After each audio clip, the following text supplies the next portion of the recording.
This is T. West. Welcome to Afrosynergy, news and information on Africa and the African diaspora.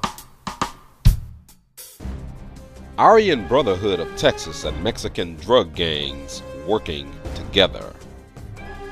Able from their cells in prisons, often in solitary confinement, to essentially direct a criminal empire that extends beyond the prison walls and out into the streets of our communities. What I mean by that largely is that they're running a very major methamphetamine distribution racket, and we're talking something that reaches the millions of dollars. That I think has really been the remarkable thing, how they are able to get their messages out via written codes, verbal codes, sometimes through the use of their wives, their girlfriends to get messages out. The fact is the leadership is by and large in prison and often locked down and yet able to direct these things. So organization and money, but you say millions of dollars, that's the total worth of the organization? Well, I think that's probably right. We're talking about a gang that has more than 1,000 members and probably a good deal more than that on the street as well. So, yes, I think we're talking a major methamphetamine racket here. TG, there have been some reports tying the Aryan Brotherhood of Texas to D.A.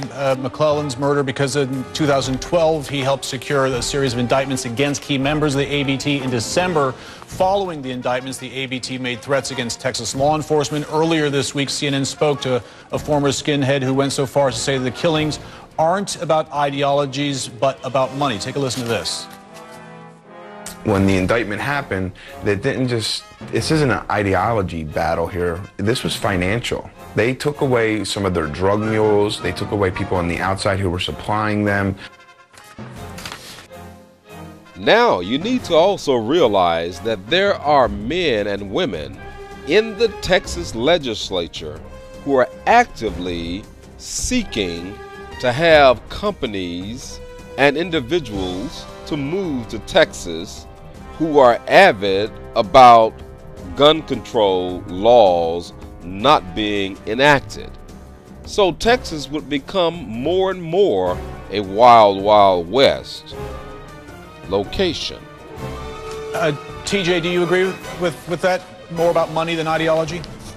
I completely agree with Frank Meeks, who made that statement. The truth is, it is about ideology. It's not about ideology. It's about money. They use the swastika. They use the trappings of white supremacy. As Mark talked about, the coding system. Everything is used for financial gain. When you look back in December when they went after them in the racketeering case and got 34 indictments, that put a big hurt on them. And they don't like the loss of money. That's how they control, that's how they maintain. Every group underneath, and Mark can attest to this also, all skinhead, all Peckerwood subsets are basically their mules. They do their dirty work. So, you could have, this may not be an actual ABT member that may have done these murders. It could have been one of their satellite groups that this guy's trying to get in with them just to earn his mark or earn his respect, to earn his bones, to become a member. It's always troubling when the bad guys kill the good guys. It's very troubling. There have been 13 district attorneys killed since the 60s, since they started keeping count. 2, though, in a couple of months, and they are heroes. They are the line between order and disorder in our society. And in seeing the assassination of District Attorney McClellan and his deputy before that, Mr. Hassey, I thought of Buford Pusser, who tried to clean up West Tennessee, sure. And the Dixie mob and the State Line mob down there. They made a movie out of it. They made a movie, couple of movies out of it, and he lost his wife as a result. He was shot 8 times and stabbed as many times. Some suspicion is being cast on a group called the Aryan Brotherhood of Texas. There is no evidence at this time linking them to this crime. But apparently Mr. McClellan had made a statement to the Associated Press prior to his death that they may have been responsible for the death of his deputy district attorney in Kaufman County, Texas. And after the deputy DA was gunned down, this particular district attorney, who was murdered along with his wife on Saturday night, he made it very clear, we're going to go after you guys and we're going to find you. Right, and the Texas State Department of Public Safety had put out a statement in December after the indictment of about 40 members of the Aryan Brotherhood in Texas in a federal and multi-district indictment that they may be subject to mass casualties. The Aryan Brotherhood was started in California in the 60s in response to the desegregation of prisons there. According to the FBI, they are only 1% of the prison population, but apparently account for 18% of prison murders. Now, for some of you who like to throw around statistics, FBI statistics on murder, I want you to remember that statistic about what is happening in the prison system. 1% of the prison population, but yet responsible for 18% of the murders. And now it appears that they've linked up with the Mexican drug gangs, and they're killing people outside of the prison, attacking government officials.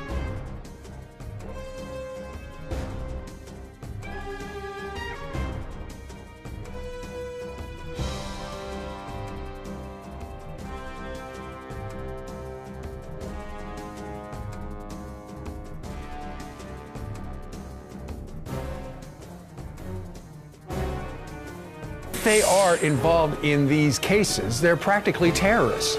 You talked about extremism. It's a form of terrorism. It's a form of imposing fear. We talked about it this morning, how people in that community are afraid, and the officials in that community are saying, well, no, you shouldn't be afraid because these people are targeted victims of whoever did it. They're also looking at any cases that Mr. McClellan and his deputy, Mr. Hasse, had worked on together, other than cases involving the Aryan Brotherhood. But we have the death of a corrections official in Colorado. The death of Mr. Hasse may have been the same man that killed them both. Looking hard at this, district attorneys across the country are very concerned, and we should all be concerned that the killers are brought to justice very, very soon. Yeah, Mark, do we think of this as a nationwide group, or is it regional? How should we think about this group? No, ABT is regional. I mean, it started in the Texas prisons. It has spread to some extent into prisons in neighboring states, but it's really about Texas.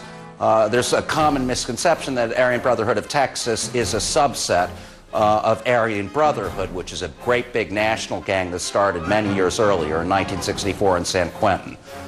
So no, it's a regional gang, much like the gang that is being blamed in Colorado for the murder of the commissioner there, Tom Clements. And their number one business is meth at the moment? Yes, I think that's true. They also distribute heroin, cocaine and marijuana to a smaller extent, but I think methamphetamine is the number one thing that they're doing. Yes, now meth is a drug that is used predominantly by whites. But for a generation, the U.S. government cracked down very harshly on those who were selling crack cocaine, primarily blacks and then Mexicans. Now we have these white gangs that are now killing government law enforcement officials. TJ, can you give us a scope of their business? You said that they have direct links to the Mexican drug cartels. How's that? Well, I mean, inside the prison system, the main drug line comes from the Hispanic gangs. And all white supremacy gangs since the 1960s have had a very close allegiance with Hispanic gangs. That's how the whites get their drugs. They get it from the Hispanic gang members. And that's how they're able to distribute it out. So they do have connections with, especially along the border states, Arizona, California, Texas, New Mexico. They have those connections with the drug cartels. Between the heroin trade, the methamphetamine trade, which is huge for them, and the extortion. You come to jail and, you know, I mean, John Gotti paid $60,000 to the Aryan Brotherhood to secure his existence while he was in prison. That's a lot of money. Yeah. Mark, according to the Anti-Defamation League, the Aryan Brotherhood of Texas has killed more Americans than any other domestic extremist group, with over 100 murders, 10 kidnappings. What is their ultimate goal, if there is one? Well, their ultimate goal is to run a very lucrative criminal empire, and they have been rather successful at that. Most of those murders, or actually more than 100 murders that they've committed, are aimed at their own people or at members of other gangs. These are generally not simply innocent members of the public who are robbed or whatever it may be. These are people in the underworld. This is T West with Afrosynergy.